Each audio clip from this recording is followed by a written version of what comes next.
አለበት ሶስተኛው ተንትነውታል ሁለቱን አስቀምጫለሁ ሶስተኛው ያልገለጽኩት እንትን ነው የዘረኝነት ፌደራሊዝም ነው የኢትዮጵያ ቀንደኛ ጠንቅ ምክንያቱም ወደ መፍትሄ ለመሄድ ችግሮች ነው መንቀስ ያለብን አውጣት ያለብን ማለት ነው አንደኛ ደህነት ብያለሁ ሁለተኛ ይሄ የቀናትና የምቀኝነት ፖለቲካ ካለኔ አሳር እኔ ካላረኩት ሌላ ቢያረጋው ምንም አይደለም ለምሳሌ ከብልጽግና አብዮቱን ያመጡ ሰዎች አብዮቱን ያመጡ ሰዎች አሁን ይሄ ልማት ምንም አይደለም ገልጸውት ቤተ መንግስት ተሽጦ ጫት ይቀመበትም ሊሉን ይችላሉ ለምሳሌ በሚኒሊክ ለማርዘም እንጂ በአፄ ሚኒሊክ ቴሌኮሙኒኬሽኑም ፖስታ ቤቱም ባቡሩ መኪናውም የመጣ በዛ ዘመን ነው በአፄ ኃይለ ሥላሴ ኤርፖርቱም ዲፕሎማሲውም ሌሎች ብዙ መጥቀስ እንችላለን በደርግም ነቆቃ ነምናምን የተጀመሩት በዛ ሰዓት ነው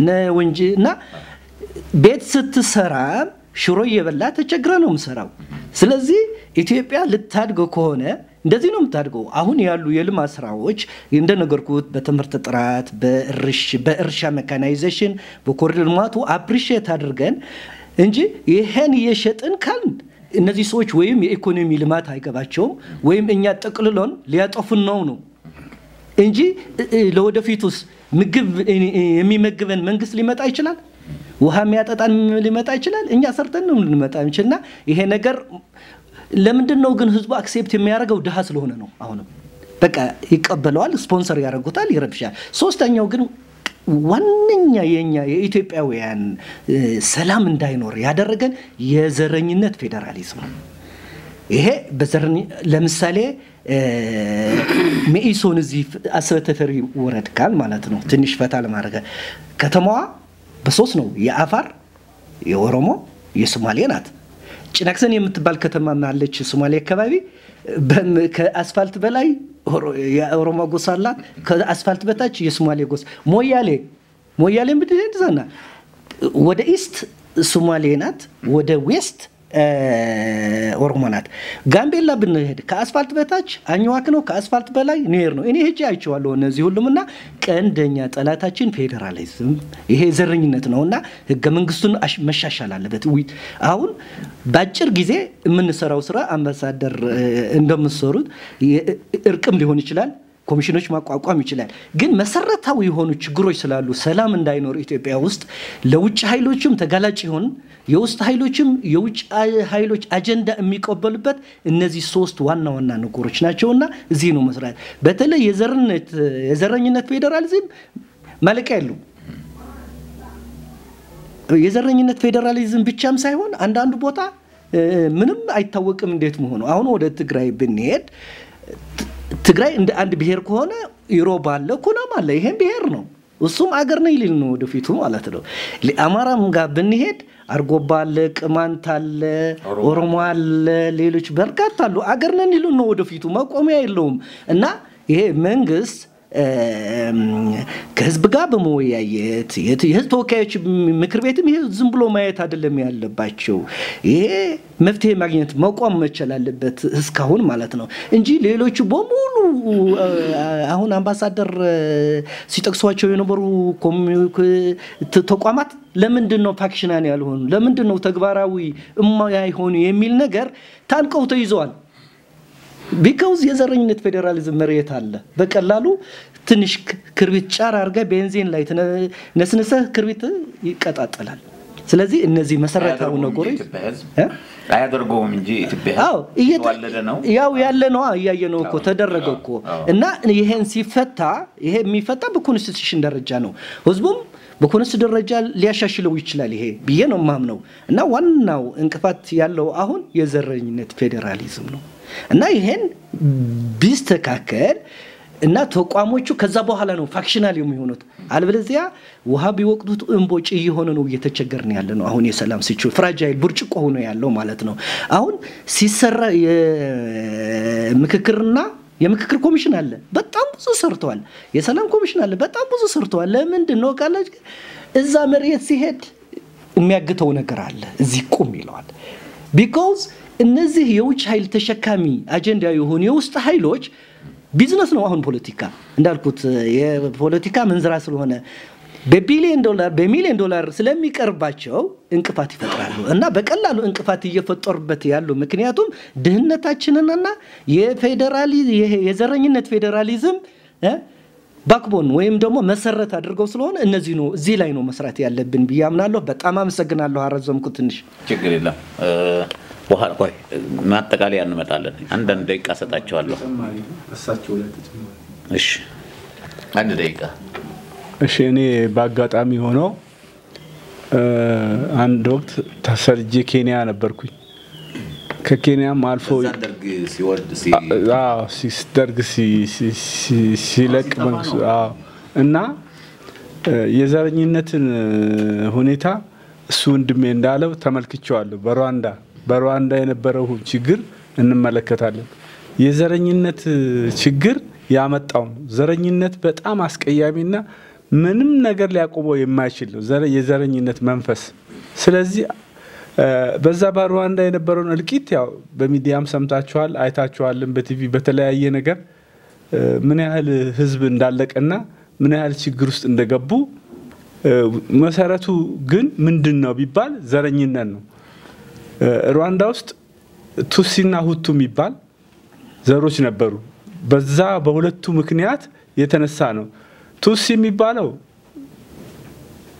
ሁቱ የሚባለው ከኢትዮጵያ የፈለሱ ናቸው ከዛ ከ750 አመት በፊት ቱሲ የሚባለው ደግሞ የዛ ሀገር ተወላጆች ናቸው ነገሩ ቀስ በቀስ አሁን እንዳሉት ወንድሜ ቀስ በቀስ ነገሩ እየከረረ መጥቶ ዘረኝነቱ እየተባባሰ መጥቶ በዘረኝነት ምክንያት ያው ሁሉ ህዝብ በሁለቱም ወገን እንዳለቀና ሁኔታዎች እንደተበላሹ እናውቃለን አሁን ግን ጥሩ ነገር የሆነው ምንድነው ዘረኝነት የሚባል በሩዋንዳ ውስጥ አይነሳም ስሙም አይነሳም የለም በዚህም ከፍተኛ ሽልማት አግኝታለች በመሪው አማካኝነት እና ሩዋንዳ ውስጥ ሁቱ የሚባል ቱሲ የሚባል ዘር ጭራሽ የለም ስሙ የለም አይነገርም ምክንያቱም በራሳቸው በመጣው ነገር ምን ያህል ህዝብ እንዳለቀ ስላዩ ነው ስለሆነም እኛ ሀገር አሁን ያንሰራራ ያለው ወንድሜ እንዳሉት ቀስ በቀስ እየሄደ ያለው ምንድነው ዘረኝነት ነው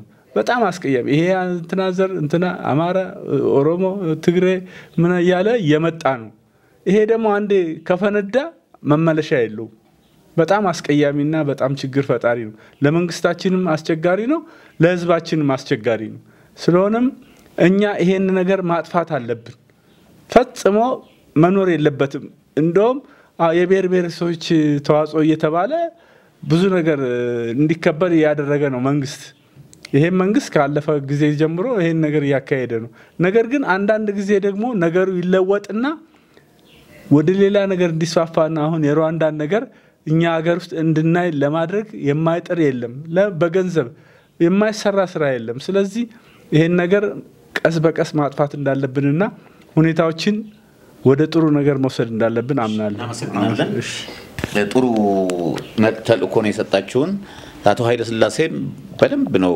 የተነተኑት ሻምበልም በደንብ ተናግራችሁታል ግን በኢትዮጵያ እንደዚህ አይነት ባህልም እንደ ሩዋንዳ እንደ ሌላም እንደ ሊቢያ እንደ ሶሪያ እንደ የመን አይነት ባህል የላትም ኢትዮጵያ አንደኛ እግዚአብሔር ይጠብቃታል ሁለተኛ ደረጃ ጥሩ መሪዎች በጥበብ የሚመሩ መሪዎች አሉን እዚህ ድረስ እንዲያውም እኔ ብዙ ጊዜ ሩዋንዳ ሲነሳ በጣም ስለሚያመኝ ለምን ኒያቱን እንደነሱ አይደለንም እኛ የራሳችን ባህል ያለን ሃይማኖት ያለን የራሳችን ክብር ያለን ኢትዮጵያውያንና እንዳላችሁት ይሄ ያፋጀን ያለ ነገር መንግስት ያስብበታል የሚል ግምት አለኝ የመንግስት ሰዎችም እዚህ ያሉ ይተነትኑታል አጠራርገው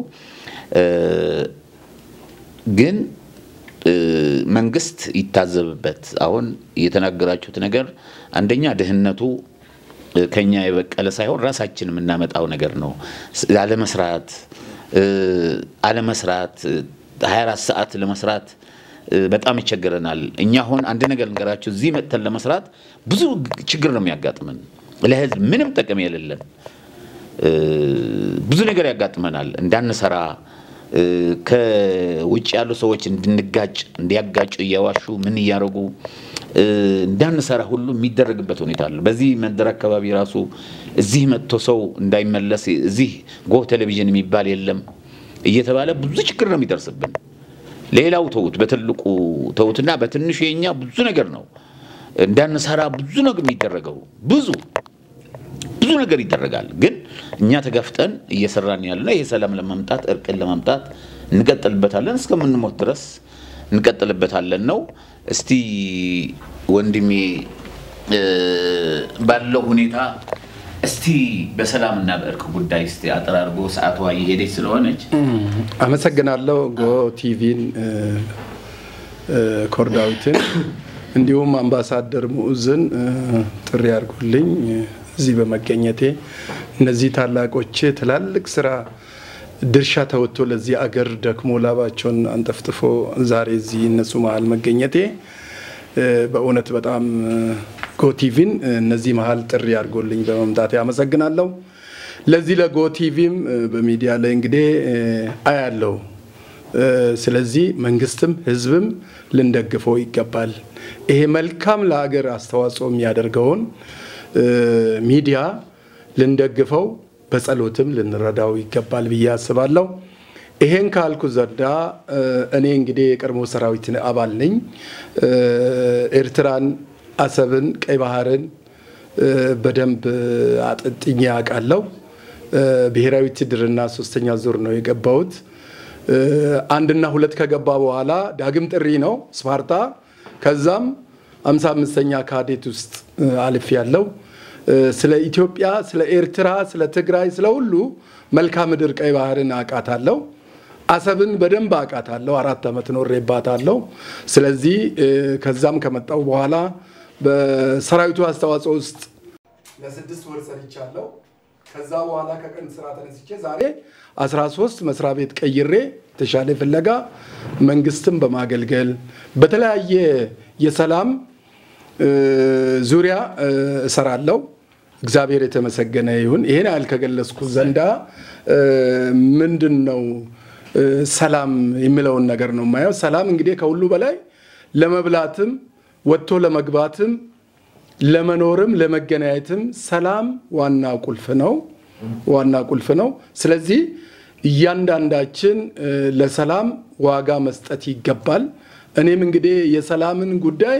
አስተዋጽኦ ላድርግ ብዬ ነው እዚህ መድረክ ላይ ጥሪ ሲደረግልኝ የመጣሁት እንግዲህ በሰላም ዙሪያ ሌሎች ማልገልጻቸው ደግሞ እየሰራን ያለው አምባሳደር ሙኡዝ የሚያቀው አለ በሽምግልና በተለያየ ስራ ምን ሰራ ብዙ አለ እስከ በረሃ እስከ ጫካ በመግባት አሁንም ልንቀጥል ይገባል እንግዲህ ቀደም ወንድሜ ከዛ አካባቢ እንዳለው እኔ በደርግ ኖር ያለው ደርግም በደንብ አቃለው ከደርግ በኋላ ደግሞ ኢህአዴግም በደንብ አቃለው ዛሬንም አቃለው 3ኛ መንግስት ማለት ነውና ስለዚህ ይህንን ያለፈውን የደርግ እድልን ጠልተነው ተለያየ ነገር ብለን አልፎናል ካለፈ በኋላ መልሰን ለማግኘት ብዙ አስበን ነበር የለም ኢህአዴግ ደግሞ የፈጠረው መሃል ላይ የተፈጠረው ችግር አለ በትውልድ ላይ ዛሬ ደግሞ ይሄን መንግስት አግኝተናል ይሄን ያገኘነው መንግስት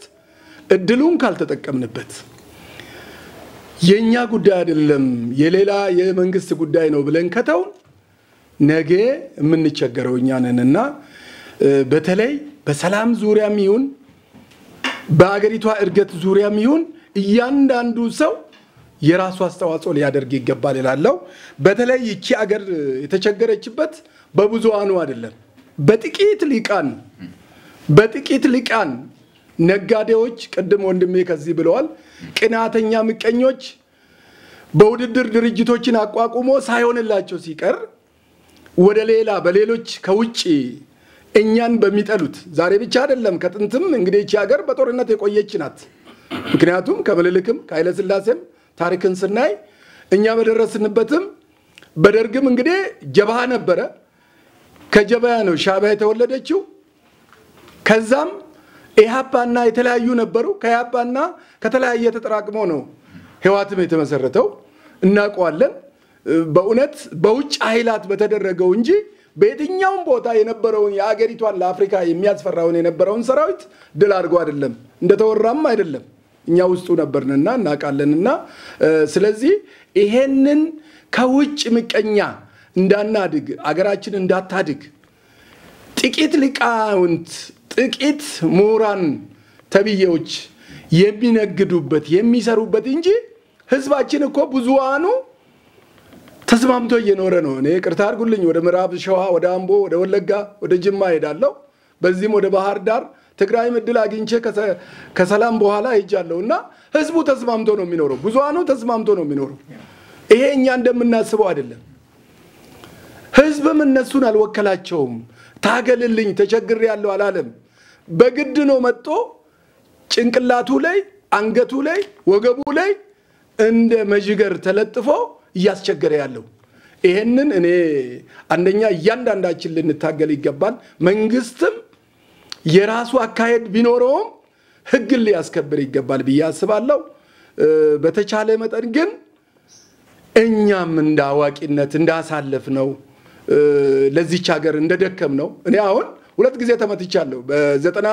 ዳግም ዘመቻ ይጃለሁ ተመትቻለሁ ከዛ ቀደምም ተመትቻለሁ ለዚች ሀገር በእውነት የዚህ ሀገር ፍቅር የዚህ ሀገር ኢትዮጵያዊነት ማን ውስጥ አለ ቢባል ሰራዊት ውስጥ ነው የሰራዊት ደም ውስጥ ነው ባንዲራው ያለ ከሌላው ከማንንም በላይ እኔ በእውነት ነው የምለውና ስለዚህ አሁንም ልንቀመጥ አይገባም ሰላም ፈልጎ የሚመጣውን መንግስትም በሩን ከፍቷልና ወደ ሰላም እንዲመጣ የበኩላችን አስተዋጽኦ ማድረግ አለብን ብዙ ዘመድ ይኖረናል እያንዳንዳችን ከተለያየ ቦታ ምን እንደሚደረግ ልንሰማ እንችላለን ተው ማለት አለብን መምከር አለብን እቺ ሀገር የምትጠቅመን በጋራ ተስማምተን ከኖርንባት ትበቃናለች የምለውን የበኩላችን አስተዋጽኦ መንግስትን ልናግዝ ይገባል በያስባለሁ እንግዲህ በስተመጨረሻም አሁንም ደግሜ ጎ ቲቪ የበኩሉን አስተዋጽኦ ከዚህ በሰፋ እንዲቀጥል ትልቅ ለዚህ ሀገርም ትልቅ አስተዋጽኦ አላችሁና እንድትበረቱ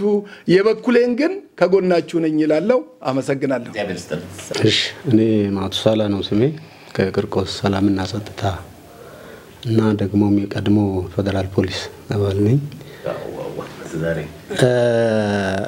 እኔ የጎ ቲቪ በዚህ ጉዳይ ላይ ሲሰራ ያው ከማመስገን ከመደገፍ ውጪ ሌላ ምን ነው የለም ምክንያቱም አንዱ እንደ ሀገር የጎደለንን ጎን እየሞላን ስለምንሄድ ማለት ነው ብዙን ጊዜ ስለ ሰላም ስናወራ ብዙ ነገር እንላለን ከስራ ባህሪም ተያያዥነትም ስላለው ብዙ ጊዜ ስለሚመለከትም ሰላም ብለን ስንል ብዙን ጊዜ ሰላም የፈጣሪ ነው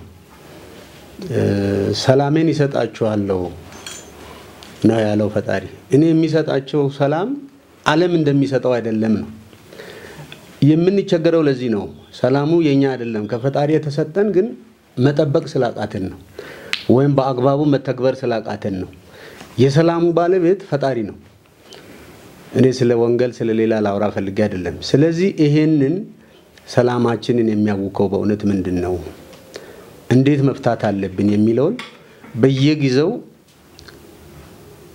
የሃይማኖት አባቶች ጋር ሀገር ሽማግሌዎች ጋር ከቀድሞ ሰራዊት ጋር ከፖለቲካ አመራር ጋር ከነዚህ ከተለያዩ ከህዝብ መዋቅር አደረጃጀት ጋር ሌሎችም ጋር በየጊዜው ይደረጋል ከዚህ የሚወሰደው ኢንፑቱ ምንድነው ቢያንስ የቱጋ ነው ክፍተቱ ያለን የቱጋ ነው መድፈን ያለብን ለዘለቀታው መድፈን ያለብን የቱጋ ነው ግዚያዊ መፍትሄ ቢሆን መስጠት ያለብን የቱጋ ነው የሚለውን ማሰብ ለህዝባችንም መልእክት ማስተላለፍ ተገቢም ስለሆነ ነው ቅድም አንድ ምክንያት ተነስቷል አንዱ የሰላማችን መደፍረስ የፖለቲካ አመለካከት ችግር ነው ብሎ እሳቸው አንስቶታል በትክክል ነው የፖለቲካ አመለካከት ብቻም ሳይሆን የፖለቲካ አይዲዮሎጂም የፖለቲካን ስልጣን ከህገ መንግስት አሰራር ውጪ ወይም በኃይል ማግኘት መፈለግ አንዱ ችግር ነው ይሄ በእኛ በኢትዮጵያ ብቻ የሚገለጽ አይደለም በብዙ ዓለማት የሚገለጽ ነው የፖለቲካ ስልጣንን ሰዎች እንዴትና መቼ ማግኘት እንዳለባቸው ምንም በማያሻማ በኢትዮጵያ ህገ መንግስት ላይ ተቀምጧል በእውነት ኢትዮጵያ ህገ መንግስት ብቻ አይደለም ምርጫ ቦርድም ያስቀመጠው ህግ አለ ማን እንዴት ወደ ምርጫው መምጣት እንዳለበት እንዴት ማሸነፍ እንዳለበት እሱ ላይም ካረካ ፍርድ ቤትም አለ ሶስተኛው እስከዚህ ደረጃ ድረስ ሰዎች የፖለቲካ ስልጣንን ለማግኘት መሄድ ይችላሉ። መሰረታዊ የሆነ የፖለቲካ ትርጉም ላይ ችግር አለ ለሀገሪቱ ደግሞ ከተባለም የራሱ አካሄድ አለው አሁን መንግስት ይሄድ ያለበት። ሌላው ቅድም የተነሳው ድህነቱም በርግጥ አንዱ ችግር ነው። ግን ከድህነቱ በላይ አለማወቅ ወይንም በስሜት የመነዳቱ ነገር አለ። አለማወቅ የሚለውን እንዴት ልግለጽ? ምናልባት እኛ አባቶችም የሰራዊት አካልም የሰላምና ጸጥታም የሃይማኖት አባትም በእድሜያችንም ብዙ ያየንና የተማርን ሰዎች ከመሆናችን አንፃር የሰላሟን ትርጉም እናውቃታለን። አንድ ቀን ሰላም ምን ያህል እንደሚጠቅመን እናውቃለን። ሰላም ማጣት በጣም የሚገርማችሁ ለሰው ልጆች ብቻ አይደለም። ሰላም በማጣት እኮ ተፈጥሮ ያዝናል። ከብቶች በበረት ላይ እኮ ይጮሃሉ፣ ይጨነቃሉ። ብዙውን ጊዜ ሰራዊት ቤት ውስጥ ያሳለፋችሁ እዚሁም ስላላችሁ ከባድ መሳሪያ ሲተኮስ እኮ ከብቶች በጣም ይጨነቃሉ እኮ። መስተዋት ሳይመታ እኮ ይራገፋል እኮ ሳይነካ። ስለዚህ ይሄ ምንድነው ሰላም ማጣት ለሰው ልጆች ብቻ ሳይሆን ለተፈጥሮ ምን ያህል ከባድ እንደሆነ ነው። ሁለተኛው በዚህ ዙሪያ ደግሞ የሚሰሩ ኃይሎች አሉ። በስሜት ለምሳሌ ከሃይማኖት ጋር ተያይዞ በስሜት መነዳት አለ፣ አክራሪነት። በህገ መንግስቱ ላይ ከተቀመጡት 5ቱ መሰረታዊ መርሆች አንዱ የመንግስት ሃይማኖትና ሃይማኖት መለያየት ነው። ይሄ ምን ይላል? መንግስታዊ ሃይማኖት አይኖርም፣ ሃይማኖታዊ መንግስት አይኖርም።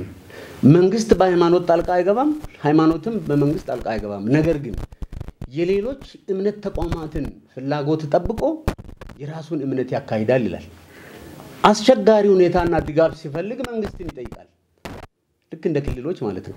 ስለዚህ ይሄንን በተገቢው ካለመረዳት አንዳንድ ጊዜ የሃይማኖት አክራሪነት አለ።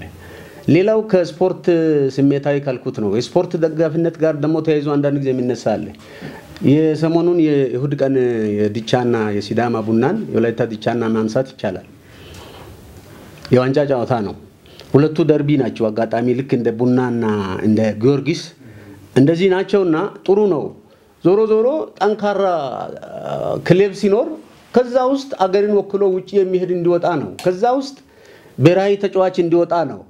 ለጊዜው ነው ይሄኛው ስሜት እንጂ ድምር ውጤቱ ለሀገር የሚሆን እንዲወጣ ነው። ሆኖም ግን ከጸጥታ የነበረው አዝማሚያውና ዝንባሌ ጥሩ ስላልነበረ ፌደሬሽኑ ጨዋታው በዝግ ስቴዲየም እንዲካሄድ ወሰነ። ሲወሰን የነበሩ ሁኔታዎች ጥሩ አልነበሩም። አስቀድሞ የነበረው ሁኔታ ጥሩ አልነበረም።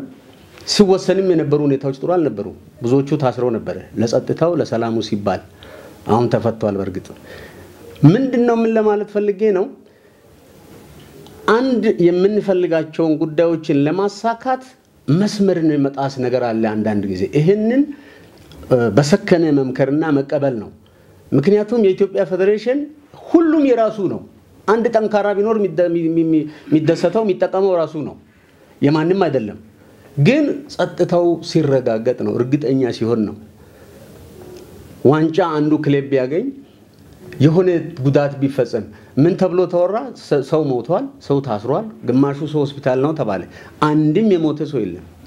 እኛ በስራው ላይ አብረን ስላለ ነው። አቶ ይቅርታ አቋረጥኩት እንጂ ማቱሳላ የቂርቆስ ክፍለ ከተማ ሰላምና ጸጥታ ኃላፊነት እንዳለዎት ነው የማውቀው። ለዚህ ሊያብራሩን ነው። ብዙ ወሬ ስላለ በተለያዩ ሚዲያዎች የተለያዩ እንትኖች ስላሉ እርሶም ደግሞ እዛ ስለነበሩ በዛን ቀን የሆነውን የታሰረው የተፈታው ችግር ከፈጠረ ሰው የግድ ነው ያው በጸጥታ ኃይል መረጋጋት አለበት የግድ ነውና ለዚህ ነው የጠራነውትና ቆንጆ አድርጎ እየመለሱ ስላሉ በጣም ነው እናመሰግነው። ለዚህ ነው የጠራናቸው። ዛሬ በአለም ላይ እንደዚህ ሆነ አጀንዳ መቀየሪያ ነው የሚያደርጉት። የሰጣቸው ከውጭ ነው ገንዘብ ተሰጥቶ ሰው ለልጆቹ አይደርስም እኮ ግን ለተወሰኑ ሰዎች ይደርስና በዚህ በኋላ አንቀሳቀሱ ተብለው ነው እንትን የተደረጉት በዛን ጊዜ። ስለዚህ እንጂ ከሲዳማና ከወላይታ ወንድማሞች ናቸው፣ ሁሉ ጊዜ ቤተሰቦች ናቸው። ከአዋሳ ነው ቅድም እየደወለ ከሲዳማ ነው እየደወለልኝ ነበር አይደለም ቅድም።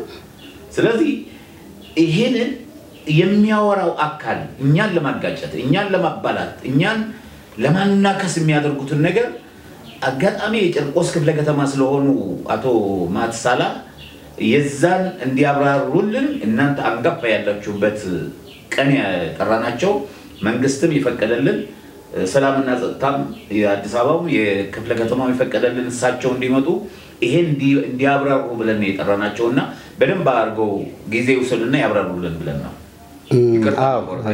ችግር የለውም። አጋጣሚ ሆኖ የዚህ ክፍለ ከተማ የወላይታ ልማት ማህበርም አስተባባሪም ነኝና ጉዳዮችን የማወቅ ቅርበት አለኝ። አንደኛው ምንድነው አንዳንድ ጊዜ የጸጥታ ስጋቶች የሚገለጹ አሉ፣ የማይገለጹ አሉ። የሚገለጹ የሚታወቁ ሊሆኑ ይችላሉ። የማይገለጹ በማይታወቅ አካል ኳላ የታሰበ ሊሆን ይችላል። ስፖርት ፌዴሬሽን ወይም በስፖርት ዳኝነት ላይ ሁሉ ጊዜ ፍጹም የሆነ ውሳኔ ይኖራል ብለን አናስብም። የሰው ውሳኔ ነውና ስተቶች ሊኖሩ ይችላሉ። ድጋፍም ቢሆን ቅድም እንደተነሳው ሁለቱ እኮ ሌላው ሲጫወት አብሮ ደግሞ ደጋፊ ናቸው እኮ አንድ ላይ አብሮ ያሉ ናቸው። በክልልም በሁሉ ነገር ተጫዋቾችም የዚህኛው ተወላጅ ዘኛው ላይ የዚህኛው ተወላጅ ዘኛው ላይ ነው። አሁን ለሲዳማ ለጎል ያገባው የወላይታ ተወላጅ ነው አንዱ ተጫዋች ለምሳሌ። ስለዚህ ምንም እዛ ላይ አዲስ ነገር የለውም። ነገር ግን እቺን ክፍተት ተደርቆ ለመጠቀም የሚፈልግ አካል ስላለ ይሄ በጸጥታው አካል ስለተደረሰበት በተቻለ መጠን በዝግ ስቴዲየም እንዲሆን ነው የተባለው እንጂ አንደኛ የስፖርት ህጉም መመሪያውም ተጫዋች አብሮ ሲደግፍ ነው፣ ገቢም አለው ይታወቃል፣ ድባቡም ያምራል። ግን ሊመጣ ከሚችለው ጉዳት አንፃር ሲሰላ በስፖርት ፌዴሬሽን በስቴዲየም የሚገባው ገቢ ኢምንት ናት። ከዚህ አንግል ስለሆነ ብዙዎቹም ተረድተውታል። እንዲያውም የዞኑ ፖሊስ አዛዥና የዞኑ ሰላምና ጸጥታ መጥተው ነው በአካል አምነውበት ከዚህ ካሉ ጸጥታ አካላት ጋር ተነጋግረው ነው ትናንትና ወደ 500 ምናምን ሰውም የተፈታው እንጂ ይሄን ያህል ሰው እስከ መታሰር መደረሱ ዝም ብሎ የመጣ አይደለም ለማለት ነው። ስለዚህ ይሄ ሁሉ ጊዜ ክትትልና ጥንቃቄ የሚያስፈልገው ስለሆነ ሰው በዛው አንግል መያዝ መቻል አለበት። አሁን ዛሬ ለምን ታሰሩ ለምን በዝግ ስቴዲየም ሆነ ብሎ የሚል ሰው እንደሚኖር ሁሉ ነገ ከበድ ያለ ጫን ያለ ነገር ደግሞ ቢፈጠር የመንግስት አካል ስራውስ ምን ነበር ያስቀድሞ ማወቅ የለበትም የሚለው ጥያቄም እንደሚመጣ አስቀድመንም ስለሚገነዘብ ነውና ይሄ በዚሁ አንግል መወሰድ አለበት። ከፌዴሬሽን ጋር ከሌሎች ጋር የሚያነሱትን ቅሬታ ከጎል ጋር የሚያነሱት ራሱ እዛው አካሄዳለው የራሱ አካሄዳለው ራሱ የሚፈታው ነው የሚሆነው። ስለዚህ ይሄ ካለማወቅና ከስሜት ጋር ተያይዞ የሚነሳው የሰላም እጦት ከሚለው ጋር ያነሳውት ነው። ሌላው ትልቁ አንስታችሁታል፣ ግን የሶስተኛ እጅም አለብን። ሁሉ ጊዜ ኢትዮጵያ ያልተገዛች ሀገር የመሆኗ ጉዳይ ጥሩ ምሳሌ አይደለንም። የተገዙ ጥሩ ምሳሌ ናቸው፣ እኛ ጥሩ ምሳሌ አይደለንም። ብዙውን ጊዜ አንድ ናይጄሪያዊ ፕሮፌሰር ነውና አንድ የአሜሪካ ዜጋ ጋር ሁሉ ቁጭ ብለን ስናወራ ኢትዮጵያውያን ብዙ ተምረው እንኳን እኮ እንግሊዘኛ ይቸገራሉ ለምንድን ነው ብሎ አሉ። አንደኛው ምን አለ? አይ ሌሎቹ ተገዝተው ስለተማሩ ነው፣ እኛ ገዝተን ስለተማርን ነው። ትንሽ ችግራችን እሱ ላይ ነው አለና እነሱ ይሄንን መልስ እንደቀላል አልወሰዱትም። ቋንቋ ችግር የለውም መቻል ብዙ ችግር የለውም፣ ግን እነሱ ተገዝተው እኛ ገዝተን ስለተማርን ነው። ትንሽ እዚህ ላይ ነው ልዩነቱ። ስለዚህ ይሄ ስለሆነ ይሄንን ሁሉ ጊዜ ኢትዮጵያውያን መረዳት መቻል አለባቸው። በእውነት እኔ መረዳት መቻል አለባቸው። ምንድነው ቅድም ያልኩት ወደ ሰላሙ ልመለስና አንድ የፕሮቴስታንት ዘማሪ በደርግ ጦርነት ጊዜ አስጨናቂ ወቅት ነበርና ምንድነው ያለው? ፓስተር ታምራት ኃይሌ ነው የሚባለው ከነስሙ ልጆኛ አስታውሳለሁና ሁሉም በየቤቱ ሰይፉን እየሳለ አደባባይ ወጥቶ ሰላም ካለ ሰው ራሱን እንጂ ማንኛ ያታልላል፣ ይልቅ እግዚአብሔርን በማጸን ይሻላል አለ። ምን ለማለት ነው? ሰላም ብለን ስንል መጀመሪያ ራሳችን ሰላሙን አረጋግጠን መምጣት አለብን ነው። ምክንያቱም የውስጣችን ፍላጎትና ሌላ ስራ ኖሮን መባል ስላለበት የምንለው ከሆነ አናመጣውም። መባል ስላለበት የምንለው ከሆነ አናመጣውም። ራሳችን ማታለል ነው የሚሆነው። ከራሳችን ነው፣ ከቤተሰቦቻችን ነው፣ ከፓርቲያችን፣ ከአካባቢያችን፣ ከእድራችን፣ ከቡድናችን ጀምሮ ነው ሰላሙን ማረጋገጥ ያለብንና ከዛ አንፃር ማየት ስላለብን ነው ይሄን ማነሳውና ይሄ ከሆነ ምንድነው በእውነት አሁን ከህዝቡ የሚጠበቀው ምንድነው? መንግስትስ ማድረግ ያለበት ምንድነው? ይሄን ስንነጋገር ሁሉ ጊዜ የችግሮቹን መነሻ ካነሳን በኋላ ወደ መፍትሄው ካልሄድን አስቸጋሪ ነው የሚሆነውና ህዝብ እንደ ህዝብ አንደኛ ወደ ፈጣሪ መመለስ አለበት ብያምናለሁ። ወደ ፈጣሪ መመለስ አለበት። ምክንያቱም ቅድም ብያቸዋለሁና ሰላም የፈጣሪ ነች። ህዝብ ወደ ፈጣሪው ሲመለስ ሰላሟ ትጠበቃለች። ሁለተኛው የመንግስትን ሪፎርምና ልማትን መደገፍ አለበት። ሌላውን ላይ ደግፍ ይችላል። የፖለቲካ አይዲዮሎጂ ያለ መደገፍ ይችላል። ችግር የለውም። መብትም አለ የተቀመጠ። ግን ልማትንና ሰላምን ሪፎርምን መደገፍ አለበት። ሪፎርምና ሪቮሉሽን ሁለቱ በጣም ስለሚለያዩ ነው። አብዮትና ይሄኛው የለውጥ ሂደት ነው። አብዮት ቢሆን ኖሮ የሁሉ ንግግርም ላይኖር ይችል ይሆናል። ግን ብዙዎችን በልቶ ያልፍና ሌላ ደግሞ ቅም ፈጥሮ ሌላ የቤት ስራ ይሆንብናል። ስለዚህ አሁን ያለው ስርዓት በእውነት በኢትዮጵያ እንዲያው ለመደገፍና አንዳንድ ጊዜ እንትን ለማለት ብቻም ሳይሆን በምርጫ የመጣ ስርዓት ይሄ ነው። የለቀቀውም የቀድሞ ጠቅላይ ሚኒስትር የአፍሪካን የዓለም የምሁራን የፖለቲካ አመራሮች የመሪዎች ምሳሌ ሲሆን አሁን የመጣውም ደግሞ በምርጫ ምሳሌ ሆኖ ነው የመጡት። ይሄን እድል ኢትዮጵያውያን መጠቀም አለብን ነው። እኔ ለሰላሙ ስል የሀገር መሪነትን ይለቃለሁ ስል እኔ ለሰላሙ ስል ህዝብ ከመረጠኝ ይሰራለሁ ነው። ሁለቱም አያችሁ አመጣጡ ከዚህ በፊት የነበረውን የበለጠ ስለምታውቁ ወደ ኋላ መግባት ስለማልፈልግ ነው። እሱ ብቻ አይደለም። አንዳንድ ጊዜ መሪዎች ጋር ሰራዊት ስላልሆነ ነው፣ ጨከን ስለማይል ነው፣ የፖለቲካ ብስለትና የመተንተን አቅም ስለሚያንስ ነው። መሪነት እኮ አንዳንድ ጊዜ ተንኮልም ከሌለ አይሆንም ተብሎ ለሚባለው ሁሉ መልስ የተሰጠበት ነው። ስለዚህ አሁን ይሄንን ወስዶ ህዝቡ ይሄንን ካደረገ መንግስት ደግሞ የራሱ ኃላፊነት አለበት። በእውነት ዝም ብዬ አይደለም ማነሳው። ይሄ አሁን እርቅ ኮሚሽኑ ይሄ ምክክር መድረኩ አንድ ለውጥ ማምጣት አለበት፣ ያመጣልን ብዬ አምናለሁ። ምክንያቱም የኢትዮጵያ ህገ መንግስት መሻሻል መቻል አለበት። አንዱ ለግጭታችን በር የሚከፍት እዛ ውስጥ ስላለ እኔ የህግ ባለሙያም ስለሆንኩ 2 ጊዜ 3 ጊዜ መማር እድል ገጥሞኛል። እዛው ለግጭታችን ምክንያት የሚሆን የፖለቲካ አይዲዮሎጂ ህገ መንግስታችን ላይ አለ። አንዳንድ ሰዎች ያሙታል ይሄን ህገ መንግስት ወያኔና ኦነግ ያወጡት ነው ምናምን ብሎ ይሉታል። ማንንም ያውጣው፣ ዋናው ለኢትዮጵያ የሚሆን ከሆነ የሚሆነውን ወስደን መመራት መጠቀም ነው። የማይሆን ሲሆን ደግሞ በድብቅ ሳይሆን ሁሉም ሰው የተሳተፈበት አሁን ብዙ የምክክር ኮሚሽኑ የህዝብ ጥያቄ አይታችሁ ሰምታችሁ ከሆነ የመጀመሪያው ህገ መንግስት ጋር በተያያዘ ነው ህዝቡ የሚያነሳው። ለምንድን ነው የሚያነሳው? ህገ መንግስት ጋር ያለችው ክፍተት በር ከፋች ስለሆነች፣ ለአንድነታችን ለብሔራዊ ጥቅማችን በር የምትከፍት ስለሆነች እሱ ጋር ያነሳልና መንግስትም ህገ መንግስትን የማሻሻሉና የህዝብ ጥያቄን በእውነት የመፍታቱን ስራ እኔ መስራት አለበት ብዬ አስባለሁ። አሁን ትልቁ እንደ አገር ለህዝብም ስጋት ሆኖ ተደቅኖ ያለው አንደኛው ድህነትና ሁለተኛው ይሄ ዘረኝነት አይነት አመለካከት፣ ይሄ ጎጥ በየመንደር አሁን ከክልል ወርዷል። አሁን ከክልል ከብሔር ወርዶ ወደ ዞን ገባ፣ ከዞን ወደ ወረዳ ገባ፣ ከወረዳ ደግሞ ወደ ጎሳና ወደ ሃይማኖት ገባ። በተለኛ አካባቢ አሁን የምናየው ነገር በጣም ያስጠላ ነው እየሆነ ያለው። ስለዚህ ከላይ ሲስተካከል በተዋረድ ቀጥታ ነው የሚስተካከለው።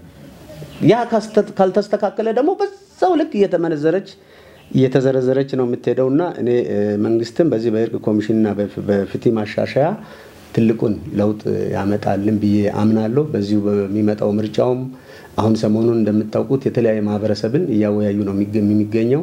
የደሞዝ ጥያቄ፣ ሌሎች ነገሮች፣ የኑሮ ውድነቶች ኖርማሊ ይታወቃሉ። አንዳንዶቹ የኢትዮጵያ ብቻ ሳይሆን የዓለም ኢምፓክት ናቸው።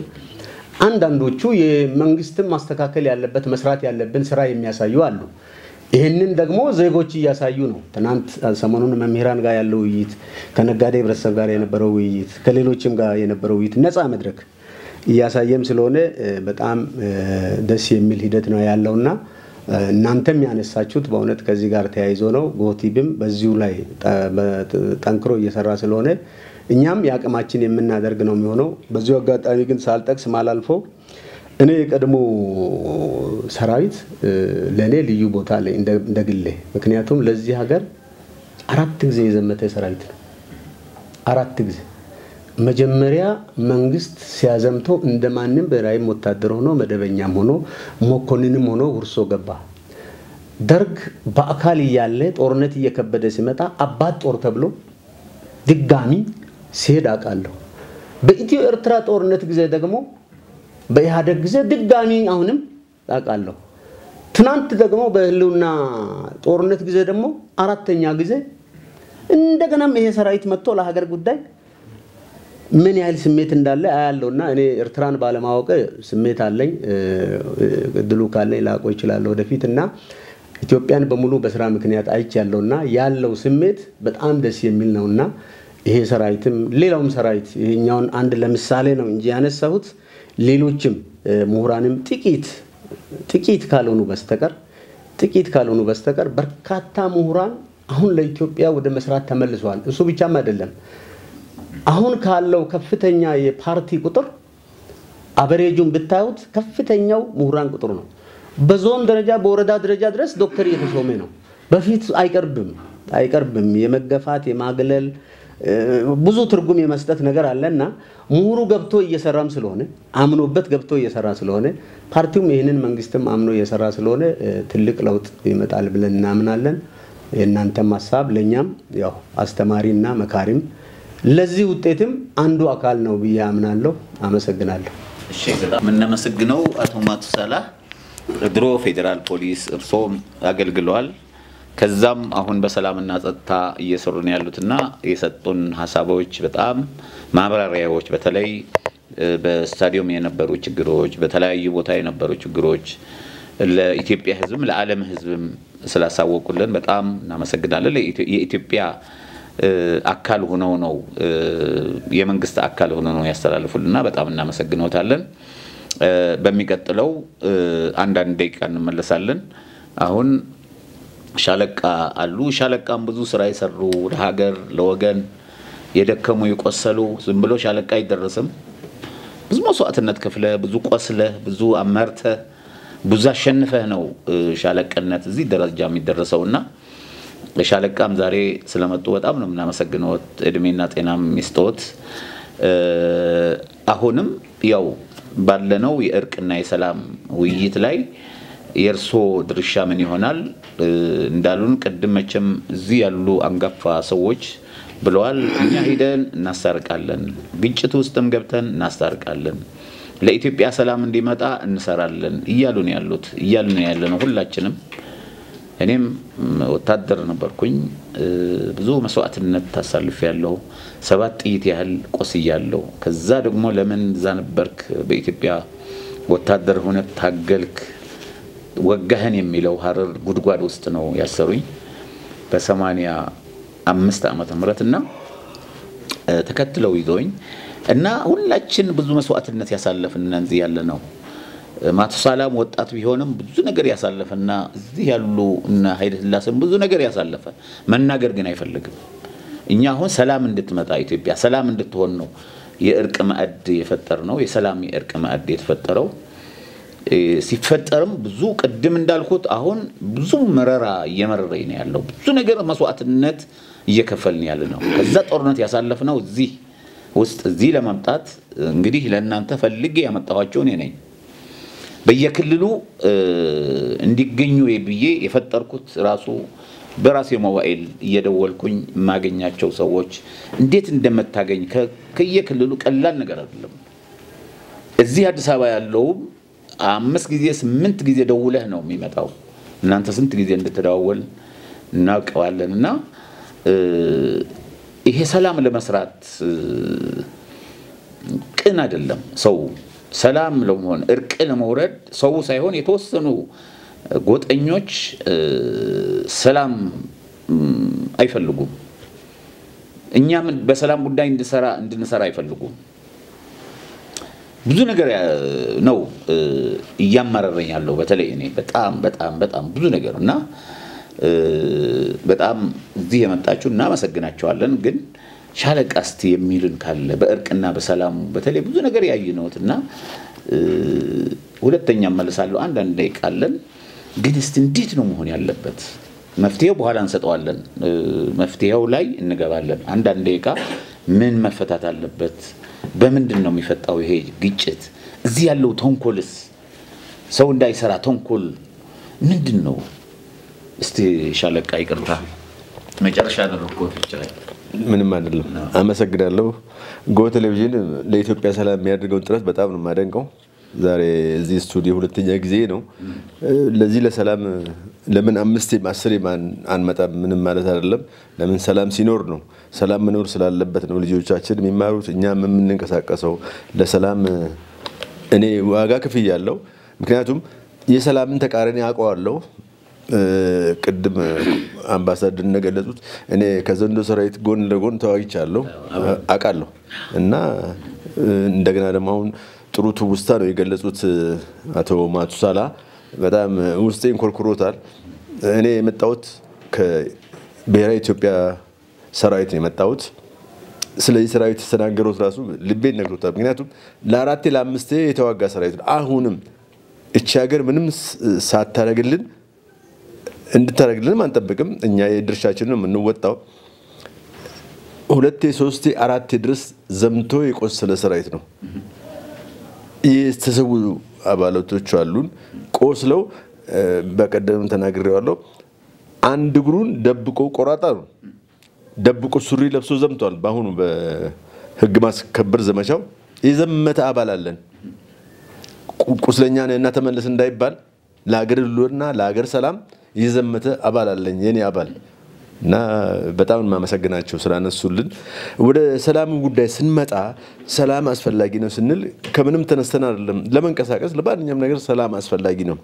ለዚህ ለሰላም ጉዳይ ግን እኔ ይሄን ፕሮግራም ለሚከታተል ይሄን ፕሮግራም በአጋጣሚ ሆነ ፈልጎም ለሚከታተል የኢትዮጵያ ሕዝብ መልእክት ማስተላለፍ ነው ፈልገው። እኔ ለሰላም የምከፍለው ዋጋ እንዳለ ሆኖ አሁንም ለሰላም የማልከፍለው መስዋዕትነት የለም። ለኢትዮጵያ ሕዝብ ግን የማስተላለፈው መልእክት አለኝ። ድጋሚ ላለመሸወድ አንዳንድ ሰዎች እገሌ ይሻለን ነበር ይባላል። እገሌ ይሻል ነበር። አሁን ያለው የለውጥ መንግስት እውነት ለመናገር ከወንድሞቼ ተገልጿል። አሁን ያለው የለውጥ መንግስት ወይም ስማቸው መጥቀስ ባስፈልግም በእግዚአብሔር የተበረጠ ኃይል ነው። እውነት ለመናገር ሰላም አለን። ሰላም ነው ያለው። እንዴ እያየን እኮ ነው። ባንድ እጅ ሰላም እያስከበረ ባንድ እጅ ደግሞ ምን አይነት ልማት እየተካሄደ እንዳለ እናውቃለን። እና ይሄን ነገር ያቆምልን መንግስት የማንደግፍበት ምክንያት የበለጠ ለራሳችን ሰላም ሲባል ብልጥ መሆን አለብን። ምን እየሆነ ነው ብለን ማሰብ አለብን። አሁን በቅርቡ የመጨረሻ ጠላቶቻችን ማለት ነው ወይም ደግሞ ተላላኪዎች ባንዳዎች የመጨረሻ ሙከራ አድርገዋል። ለዚህ ይሄ ለኢትዮጵያ ሕዝብ ድል ነው። እውነት ለመናገር በስካይፕ በቴሌቪዥን ማሸነፍ ይቻላል እንዴ? በኢንተርኔት በስካይፕ ገብተው ደግሞ አላማ የሌላቸው የመረራ ጉዲናና የአብን ወይም ደግሞ የሺዋስ ይገናኛል ፕሮግራማቸው። እኔ ቅርበቱ አለኝ። ጃዋርን ማቀዋለሁ። የጃዋር አጀንዳና የአቦይ ስብሃት አጀንዳ ይገናኛል እንዴ? የተሸናፊዎች ስብስብ ነው። ተሸንፎ በርገሩ ሲያንገበግባቸው ቴሌቪዥን ላይ ወጡ፣ ኢንተርኔት ላይ ወጡ። ይሄ አሁን ላለው የለውጥ መንግስት ድል ነው። ለኢትዮጵያ ሕዝብ ድል ነው። ከዚህ በላይ የሚያደርጉት የለ። የመጨረሻው ቡከራ የመጨረሻው መላላት ያደረጉት በቃ አልቋል። እና እንደው ምን የሚያስጨንቅን ነገር አይደለም። እናጠናክረው ነው እንጂ ሰላምማ ለመናገር ሰላም አለን። ወጥተን እየገባን ነው። ጠላቶቻችን ቡችሎቻቸው ተሸንፈዋል። የመጨረሻ ሙከራ እኮ ነው። የትም ሀገር በኢንተርኔት አሸንፈው አያውቅም እንዴ? ለምን በረሃ አይቀመጡም? በረሃውን ጥለው አሜሪካ ቁጭ ብለው በርገር እየበላ ትግላለን በኢንተርኔት? የለም። ይሄ ለዶክተር አብይም ትልቅ ድል ነው። እውነት እድል ሰጧቸው እኮ ጨመሩላቸው እድሜ። እውነት የሰሞኑን ኢንተርኔት ካያችሁ ድል ነው።